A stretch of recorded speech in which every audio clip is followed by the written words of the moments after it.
जब हम 2 अक्टूबर और मर्डर ये दो शब्द सुनते हैं तो हमें अजय देवगन की मशहूर फिल्म दृश्यम याद आती है। लेकिन असल में इसी 2 अक्टूबर को इंडियन क्राइम हिस्ट्री में एक ऐसा मर्डर हुआ जिसने पुलिस समेत पूरी क्राइम ब्रांच को हैरान कर दिया। 2 अक्टूबर की रात एक लड़की का उसकी ही बर्थडे पार्टी में मर्डर कर दिया गया। उस समय पार्टी में लड़की को छोड़कर 17 लोग मौजूद थे। अगली सुबह जब लड़की की डेड बॉडी मिली तो पोस्टमार्टम रिपोर्ट से पता चला कि लड़की के लिवर में अल्कोहल और वजाइनल सीमेन था। लेकिन एक और जानकारी ने सनसनी मचा दी। लड़की के शरीर के अंदर एक लड़के का दिल था। हाँ, एक औरत के शरीर के अंदर एक आदमी का दिल। लेकिन लड़की की कभी कोई सर्जरी नहीं हुई थी, तो लड़की के शरीर में आदमी का दिल कहां से आया? लड़की के वजाइनल में किसका सीमेन मिला? और लड़की को कातिल किसने बनाया? तो फ्रेंड्स, मैं रेहान हूं। मेरे पिछले वीडियो पर बहुत से लोग कमेंट कर रहे थे, मुझसे मर्डर वीडियो बनाने की रिक्वेस्ट कर रहे थे। जब मैंने मिस्ट्री वाला वीडियो बनाया तो मैंने ये भी देखा कि बहुत समय से आपके लिए कोई रोमांचक मर्डर मिस्ट्री वीडियो नहीं बना है। इसलिए आज मैं खास तौर पर आपके लिए ये वीडियो बनाऊंगा। आज हम इंडिया के एक ऐसे मर्डर केस के बारे में बात करेंगे जिसके हर कोने में कई मोड़ और ट्विस्ट छिपे हैं। इस केस में विक्टिम एक थी, लेकिन शक 17 लोगों पर था। सालों तक कोर्ट में केस चला, जहां एक स्टेज के बाद मरी हुई लड़की का कंकाल जमीन जलाकर निकाला गया। जी हां, आपको इस मर्डर केस से मिलती जुलती बातें कई साउथ इंडियन क्राइम थ्रिलर की स्क्रिप्ट में मिलेंगी। क्या उस लड़की को जिसका मर्डर उसके बर्थडे की रात हुआ था आखिरकार इंसाफ मिला? ये जानने के लिए आपको आज का वीडियो आखिर तक देखना होगा। तो चलिए बिना देर किए शुरू करते हैं। सनम लायक हसन। सनम का जन्म 2 अक्टूबर 1993 को मुंबई के जोगेश्वरी इलाके में एक काफी अच्छे परिवार में हुआ था। सनम के पिता लायक हसन एक छोटे बिजनेसमैन थे और मां नगमा हसन हाउसवाइफ थीं। हालांकि अपने 3 बच्चों में से लायक हसन अपनी सबसे छोटी बेटी सनम के सबसे करीब थे। बचपन से ही सनम का पैशन सफेद कागज पर रंगीन पेंसिल से अलग अलग चीजें बनाना था। वो पड़ोस के लड़कों के साथ फुटबॉल भी खेलती थी। एक होनहार टीनेजर का क्या मतलब होता है। धीरे धीरे सनम भी वैसी ही हो गई, हमेशा मुस्कुराती और खुश रहने वाली, सभी के साथ अच्छी तरह से पेश आने वाली। सनम की इन खूबियों की वजह से पड़ोस के लोग भी उससे बहुत प्यार करते थे। हालांकि जैसे जैसे वो बड़ी हुई, सनम का ड्राइंग का पैशन डिजाइनिंग में बदल गया। सनम ने सफेद कागज पर तरह तरह के कपड़े डिजाइन करना शुरू कर दिया। इसके साथ ही वो रेगुलर फुटबॉल भी खेलती थी। सनम ने सिर्फ 18 साल की उम्र में मुंबई छोड़ने का फैसला कर लिया था। वो पुणे में फैशन डिजाइनिंग की पढ़ाई करने जाएंगी। उनके पिता लायका हसन भी अपनी बेटी के फैशन डिजाइनर बनने के सपने से इंस्पायर हुए, इसलिए उन्होंने खुद सनम का एडमिशन पुणे के विमान नगर में सिम्बायसिस इंस्टीट्यूट ऑफ डिजाइन में करवाया। हालांकि शहर बदलने के बावजूद सनम की पर्सनालिटी नहीं बदली। कुछ ही दिनों में उसने अपने खुश मिजाज नेचर से अपने टीचर्स और क्लासमेट्स का दिल जीत लिया। इसके साथ ही पुणे आने के बाद भी वो फुटबॉल खेलती रही। सनम के एक क्लासमेट ने पुलिस को इन्फॉर्म किया, मैंने सनम जैसी फिटनेस को लेकर अवेयर लड़की बहुत कम देखी है। रेगुलर फुटबॉल खेलना, रिलैक्स करना, हर तरह के जंक फूड से खुद को दूर रखना, सनम ये सब फिटनेस के लिए करती थी। हमने उसे कभी कोई नशा छूते नहीं देखा।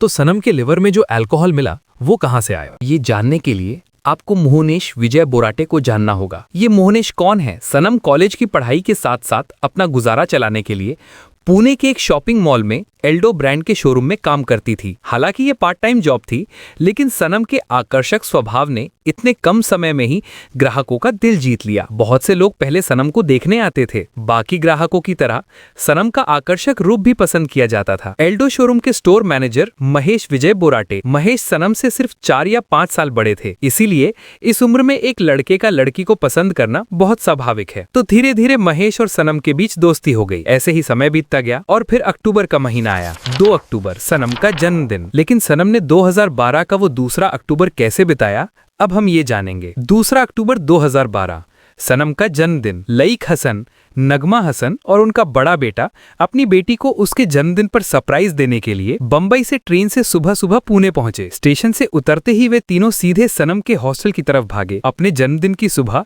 सनम अपने माता पिता और दादाजी को देखकर बहुत खुश हुई, इसीलिए थोड़ी देर में वो तैयार हुई और सबको अपने साथ लेकर पुणे शहर घूमने निकल पड़ी। उस दोपहर वे चारों बाहर खेले। उन्होंने थोड़ी शॉपिंग भी की। दोपहर में सनम ने उन्हें बताया कि मोहनीश नाम के एक ऑफिस कलीग ने रात में सनम के लिए बर्थडे पार्टी रखी रखी है। सनम के ऑफिस कलीग और कॉलेज के दोस्त भी वहाँ होंगे। सनम के माता पिता दोनों को अपने बच्चे पर बहुत भरोसा था। उन्हें पता था कि अगर उनकी बेटी इन पार्टियों में गई भी तो वो शराब या किसी और तरह के नशे को हाथ नहीं लगाएगी। इसलिए उन्होंने सनम को उस बर्थडे पार्टी में जाने दिया और वे खुद बिमन नगर के एक होटल में जाकर रुके। मोहनीश ने सनम की बर्थडे पार्टी बिमन नगर के इस होटल से सिर्फ 8 किलोमीटर दूर वर्दगांव सीढ़ियों पर ब्रह्मा सनसेट सिटी नाम के एक रेसिडेंशियल फ्लैट में रखी थी। हालांकि ये फ्लैट मोहनीश का अपना फ्लैट नहीं था, ये उनके एक जान पहचान वाले का फ्लैट था। सनम रात करीब 8 बजे उस सनसेट फ्लैट पर पहुंची। तब तक मोहनीश समेत सनम के कई दोस्त भी उस फ्लैट में जा चुके थे। धीरे धीरे सनम के अलावा 17 लोग उस फ्लैट पर पहुंचे। उनमें से कुछ सनम के कॉलेज के दोस्त थे, कुछ एल्डो स्टोर के कलीग थे। फिर केक काटा गया, एक के बाद एक तस्वीरें ली गई। दूसरी तरफ मोहनीश परिवार बियर की 24 बोतलें लेकर आया और फ्रिज भर दिया। लेकिन सिर्फ बियर ही नहीं बल्कि विस्की और वोडका भी दी गई थी। थोड़ी देर बाद म्यूजिक के साथ डांस शुरू हो गया और इसी बीच शराब पीने का सिलसिला शुरू हो गया। सनम शराब बिल्कुल नहीं पीना चाहती थी, लेकिन मोहिनी और दूसरे दोस्तों ने उसे जबरदस्ती पिलाई। जिस लड़की को पहले कभी शराब पीते नहीं देखा गया था, उसे उस दिन कुछ देर के मजे के लिए ज्यादा शराब पिलाई गई। रात के करीब 2:30 बजे उसके दोस्तों ने सनम को 2-3 बार उल्टी करते देखा और फिर फ्लैट में मौजूद बाकी 17 लोगों के बयानों के मुताबिक सनम सुबह करीब 3 बजे बेडरूम में अकेली सोने चली गई और उसी पल से घटना ने ऐसा मोड़ लिया कि हर कोई से हर उठेगा। 2 अक्टूबर की रात बीती और 3 अक्टूबर की सुबह हुई। सुबह करीब 9 बजे मोहनीश के फोन से सनम के पापा के पास एक कॉल आया। उस कॉल में मनीष ने सनम के पिता से कहा कि वे जल्द से जल्द रूबी हॉल क्लिनिक आ जाएं। जैसे ही उन्हें खबर मिली कि सनम की हालत बहुत खराब है, लायक और नगमा हसन अपने बड़े बेटे को लेकर रूबी हॉल क्लिनिक पहुंचे। लेकिन हॉस्पिटल पहुंचने पर उन्हें पता चला कि उनकी प्यारी छोटी बेटी सनम, जो उनकी आंखों का तारा थी, पहले ही इस दुनिया से जा चुकी है। खबर सुनते ही लायक और नगमा हॉस्पिटल के कॉरिडोर में बैठकर फूट फूट कर रोने लगे, क्योंकि उन्हें यकीन नहीं हो रहा था कि जो बच्ची कल दोपहर तक उनके साथ खेलती थी, वो सुबह मौत के आगोश में कैसे समा गई। बेशक इस सवाल का जवाब पाने का एकमात्र भरोसेमंद तरीका पोस्टमार्टम ही था। लेकिन उस पोस्टमार्टम रिपोर्ट में क्या आया और पूरा पुलिस डिपार्टमेंट उस पोस्टमार्टम रिपोर्ट को देखकर क्यों हैरान रह गया, वो मैं आपको अभी बताता हूं। हॉस्पिटल अधिकारियों ने पुलिस को सनम की अननेचुरल मौत की खबर दी। सनम के माता पिता के आने के थोड़ी देर बाद पुलिस हॉस्पिटल पहुंच गई। उन्होंने मोहनशौर हॉस्पिटल में मौजूद सनम के दूसरे दोस्तों से भी पूछताछ की। तब तक सनम की बॉडी को पोस्टमार्टम के लिए ससून हॉस्पिटल भेज दिया गया था। फिर जब पोस्टमार्टम रिपोर्ट आई तो पता चला कि सनम के लिवर में बहुत ज्यादा अल्कोहल मिला था। इसका मतलब है कि उसने या तो खुद पी थी या किसी ने जानबूझकर उसे बहुत ज्यादा पिलाई थी। पोस्टमार्टम रिपोर्ट में बताया गया कि सनम की मौत अल्कोहल के ओवरडोज और हार्ट अटैक से हुई थी। ऐसा इसलिए क्योंकि सनम का हार्ट 70% ब्लॉक हो गया था। साथ ही पोस्टमार्टम रिपोर्ट में सनम की वजाइना में मेल सीमन का सैंपल मिला। इससे पता चलता है कि सनम ने मौत से पहले उसके साथ फिजिकल इंटरकोर्स किया था। लेकिन पोस्टमार्टम रिपोर्ट में यह साफ नहीं था कि यह सहमति से हुआ था या जबरदस्ती। तो वो सीमन सैंपल किसका था? और जो लड़की रेगुलर फुटबॉल खेलती थी, उसके दिल में 70% ब्लॉकेज कैसे हो गया? सनम के परिवार ने पुलिस से मांग की, हमारी बेटी ने घटना से 12 दिन पहले कॉलेज फुटबॉल टूर्नामेंट में हिस्सा लिया था। उसने एक दिन जिम में कार्डियो एक्सरसाइज भी की थी। ये कैसे हो सकता है कि उस लड़की के दिल में 70% ब्लॉकेज हो? इसलिए सनम के माता पिता ने विसरा टेस्ट की मांग की और इस मामले में सबसे चौंकाने वाली जानकारी इसी विसरा टेस्ट से सामने आई। पोस्टमार्टम के दौरान सनम के शरीर में मिले दिल के विसरा टेस्ट से पता चला कि वो असल में एक आदमी का दिल था। लेकिन एक 19 साल की लड़की 70% ब्लॉकेज वाले आदमी के दिल के साथ कैसे जिंदा रह सकती थी? सनम के मेडिकल हिस्ट्री रिकॉर्ड से पता चलता है कि उसका कभी हार्ट ट्रांसप्लांट नहीं हुआ। तो ये दिल किसका है? सनम का दिल कहाँ है? और अगर दिल बदला गया है तो इसके लिए कौन जिम्मेदार है? और ये सीमेन सैंपल किसका है? पूरे पुलिस डिपार्टमेंट को एक साथ इतने सारे सवालों का सामना करना पड़ रहा है। इसलिए इस मिस्ट्री को सुलझाने के लिए पुलिस ने एक साथ 2 काम शुरू किए। सबसे पहले उन्होंने मोहनशौर समेत सन सिटी फ्लैट में रहने वाले 17 लोगों से अलग अलग काफी देर तक पूछताछ की। दूसरी तरफ ये देखने के लिए लैब टेस्ट शुरू किए गए कि 17 लोगों में से किसका डीएनए सीमन सैंपल के डीएनए से मैच करता है। लेकिन 17 लोगों में से हर एक ने पुलिस को बताया, उस रात सनम ज्यादा शराब पीने के बाद बीमार पड़ गई थी। उल्टी के बाद सनम लेट गई। सुबह करीब 8:30 बजे मोहन सोनम को बुलाने आया, लेकिन जब सनम ने कोई जवाब नहीं दिया तो मोहन और बाकी लोग घबरा गए और उसके बाद जो हुआ वो पुलिस को पहले से ही पता है। लेकिन दूसरी तरफ सीमन सैंपल का क्या हुआ? हैरानी की बात यह है कि उस दिन उस फ्लैट में मौजूद एक आदमी का डीएनए सनम की बॉडी से मिले डीएनए से मैच नहीं हुआ। उस सीमेन सैंपल का डीएनए, यहां तक कि सनम के खास दोस्त महेश का डीएनए भी मैच नहीं हुआ। तो क्या उस रात सबके सो जाने के बाद कोई बाहर से उस फ्लैट में आया था, या फिर पहले हार्ट स्वैपिंग हुई और फिर डीएनए मैच नहीं हुआ? ये सब कुछ किसी असरदार आदमी की चाल का नतीजा था। चलिए पता करते हैं। पहली बात, मोहन शाह के फ्लैट में मौजूद सभी 17 लोगों ने अपने बयान दिए। उस रात शराब पीने के बाद सनम बीमार पड़ गई। दूसरी बात, उन 17 लोगों में से किसी भी आदमी का डीएनए सनम के जॉनी पथ पर मिले सीमेन सैंपल के डीएनए से मैच नहीं हुआ। तीसरी बात, पोस्टमार्टम के दौरान सनम के दिल के टुकड़े गायब हो गए। और चौथी सबसे हैरानी की बात यह है कि 2 अक्टूबर की रात ब्रह्मा सनसेट में उस बिल्डिंग का सीसीटीवी फुटेज गायब हो गया। नतीजतन ये घटना 3 महीने बाद हुई, यानी जनवरी 2013 में। मोहनेश रिजर बुराटे, जिसे आईपीसी की धारा 304 क्रिमिनल डेथ नेग्लिजेंस एक्ट के तहत गिरफ्तार किया गया था, मजिस्ट्रेट कस्टडी से जमानत पर रिहा हो गया। लेकिन सनम के माता पिता ये मान नहीं पाए कि सनम की मौत शराब के कारण हार्ट अटैक से हुई थी। उन्हें लगा कि मोहन शाह की पार्टी में मौजूद कुछ लोगों ने जानबूझकर सनम को शराब पिलाई और उसके साथ जबरदस्ती फिजिकल इंटरकोर्स किया, और इस दौरान जब सनम को अचानक होश आया तो उन्होंने सबूत मिटाने के लिए सनम को मार डाला। सनम के परिवार को लगता है कि इस घटना में किसी बहुत असरदार आदमी का हाथ है, इसलिए उस असरदार आदमी ने सीसीटीवी फुटेज से छेड़छाड़ की, हार्ट रेट और डीएनए रिपोर्ट तक बदल दी। 2014 में सैम के परिवार की लगातार अपील की वजह से सीबीआई ने इस केस की जांच शुरू की। इस बार सीबीआई ने केस अपने हाथ में लिया और शुरू से ही जांच शुरू की। वे सनसेट के उस फ्लैट पर गए।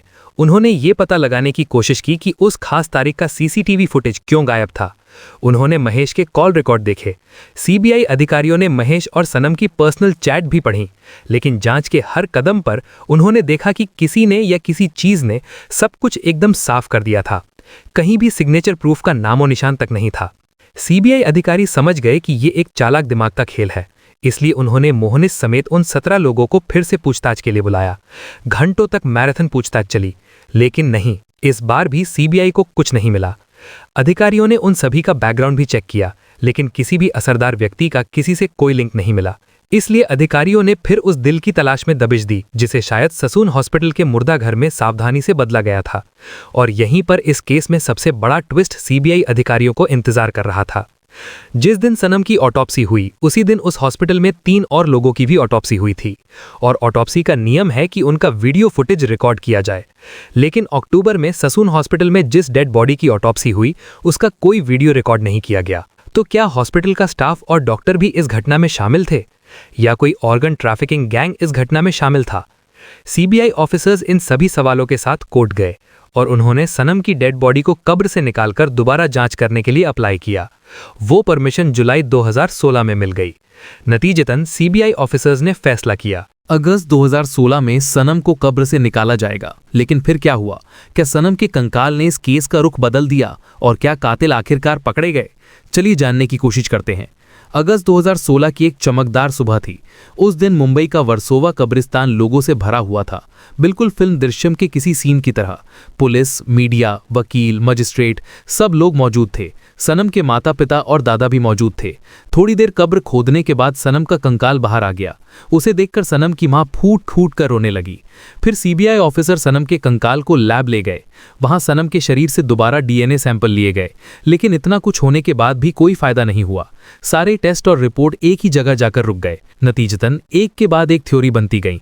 किसी ने कहा कि उस दिन उस पार्टी में कुछ ड्रग्स लिए गए थे, जो अगर लीक हो जाते तो उस गैंग को बहुत नुकसान होता, तो उन्होंने सारे असर को नजरअंदाज करके सनम की मौत को नेचुरल मौत में बदल दिया। किसी ने कहा कि मोइनीश के एक चाचा किसी बड़े नेता के करीबी थे। अपने भतीजे को बचाने के लिए चाचा को उस बड़े नेता को देकर पूरा मामला तय किया गया। कुछ के मुताबिक ऑर्गन ट्रैफिकिंग गैंग ने पूरी घटना को छिपा दिया। असल में हॉस्पिटल स्टाफ ने लिवर में अल्कोहल मिलने के बाद ही सोचा था, अगर हार्ट ब्लॉकेज की जानकारी पक्की हो जाती है तो ये अल्कोहल से जुड़ा हो सकता है। लेकिन उन्हें नहीं पता था कि सनम एक एक्टिव फुटबॉलर था। नतीजतन जैसे ही विसरा रिपोर्ट में मामला लीक हुआ, ऑर्गन ट्रैफिकिंग गैंग सारी जानकारी और सबूत मिटाने के लिए एक्टिव हो गया, और पुलिस की मदद से उन्होंने पूरे मामले को छिपा दिया। इस तरह 6 साल बीत गए। यूथ सोसाइटी ऑफ इंडिया ने सनम को इंसाफ दिलाने के लिए करीब 10,000 सिग्नेचर जमा किए, लेकिन सही सबूतों की कमी की वजह से सीबीआई ने 2018 में कोर्ट में एक रिपोर्ट जमा की, जिसमें केस को अधूरा बताया गया। मनीष विजय तब तक पुणे छोड़कर बेंगलुरु में नई जिंदगी शुरू कर चुके थे। पार्टी में मौजूद बाकी 16 लोग भी इधर उधर बिखर गए थे। इस बीच लायक और नगीना हसन भी बूढ़े हो गए थे। वे कब तक अंधेरे में एक अनजान दुश्मन से लड़ते? इस तरह सनम लायक हसन की केस फाइल के पन्ने पीले पड़ गए और आखिरकार दूसरी केस फाइलों के नीचे गायब हो गए और हमारा कानूनी सिस्टम भारत में अप्राकृतिक मौत के सबसे अहम केस में एक भी व्यक्ति को सजा नहीं दे सका। सनम हसन की अप्राकृतिक मौत का केस इस साल अक्टूबर 13 साल का हो गया। अगर सनम जिंदा होती तो आज 32 साल की होती। शायद वो एक फैशन डिजाइनर होती, रैंप शो करती या नेशनल लेवल की फुटबॉल टीम में रेगुलर फुटबॉल खेलती, लेकिन ऐसा कुछ नहीं हुआ। सपनों से भरी दो आंखों के साथ पुणे में कदम रखने वाली लड़की आज वर्सोवा के कब्रिस्तान में सो रही है, लेकिन मौत के बाद भी उस लड़की को शांति नहीं मिली, उसके गुनहगारों को भी सजा नहीं मिली। उसका दिल बेचैन है, मौत के बाद भी उसका कंकाल फटा हुआ है। आज भी लायक और नगीना हसन की बेटी के गम में आंखें नम हो जाती हैं। सनम हसन की यह अनोखी मौत भारतीय क्राइम के इतिहास में अन्याय का एक शानदार उदाहरण है। फिर भी आज भी जब ऐसी कोई घटना होती है तो हमें न्याय व्यवस्था पर पूरा भरोसा रखना पड़ता है, क्योंकि भारत के नागरिक होने के नाते हम पर भरोसा करना बनता है। लेकिन आखिर में क्या सभी मामलों में पीड़ितों और उनके परिवारों को न्याय मिलता है? सोचिए, आज से 1 साल पहले हमारे शहर में अजीकर की घटना हुई थी। तब उस मुद्दे पर पूरा देश उथल पुथल में था। रात भर के कब्जे से लेकर एक के बाद एक विरोध मार्च तक कुछ भी नहीं छोड़ा गया। लेकिन आखिर में नतीजा क्या निकला? क्या पीड़ित और उसके परिवार को न्याय मिला? जवाब सबको पता है। मैं आज अपना वीडियो यहीं खत्म कर रहा हूं। मिलते हैं एक नए वीडियो में। तब तक सब लोग ठीक रहें, हेल्दी रहें और हाँ, सावधान रहें। नमस्ते।